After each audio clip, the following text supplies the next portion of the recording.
school with a proper uniform, proper neatness dresses, and could not mingle with other students. Before 9 a.m., after 4 p.m., just we have seen some new faces in this. And Anti-Ragging Act and Anti-Tobacco Place. This is the Anti-Tobacco Place, and this is the Anti-Ragging area. And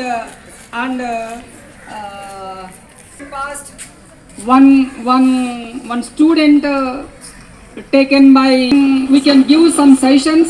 We can give some counseling to the parents as well as the students. Even of course that particular day the incident was happened at in particular Arikara Road. Just nearly 4 to 5. On behalf of that our business purpose only we are using the same two-wheeler. Just these two persons, means father, mother and his uncle came to me taking up of two-wheeler in this campus. Not this in this campus, just after making up, after finishing up our school timing, nearly it was happened at the time of 4:35.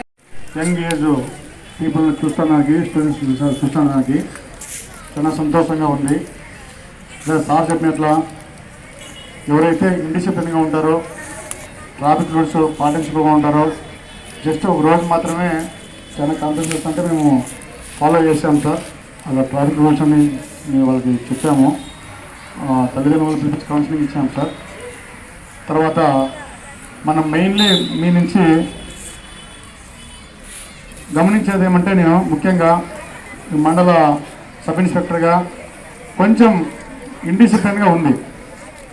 CI గారు చెప్తున్నారు, even మేము నాకు 14 years ఎస్ఐగా experience. CI గారు చెప్తున్నాము నిలబడాలంటే నిలబడాల. Slackness కనిపిస్తుంది నాకైతే మాత్రం. నేను చెప్పాలని కూడా చెప్పినాను. నెక్స్ట్ టైం మీటింగ్ పెట్టినప్పుడు కొంచెం కైండ్లీ రిక్వెస్ట్ స్టూడెంట్స్ అందరికీ కూడా డిసిప్లిన్గా ఉండండి. మన డిసిప్లినే మనకి నిదర్శనం.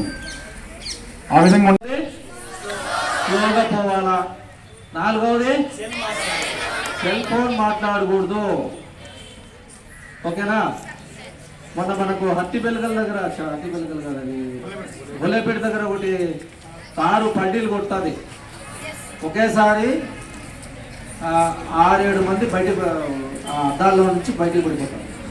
దాంట్లో చిన్నపిల్లలు 2 సేఫ్, డ్రైవరు సేఫ్, ఇంకొక అతను సేఫ్, మిగతా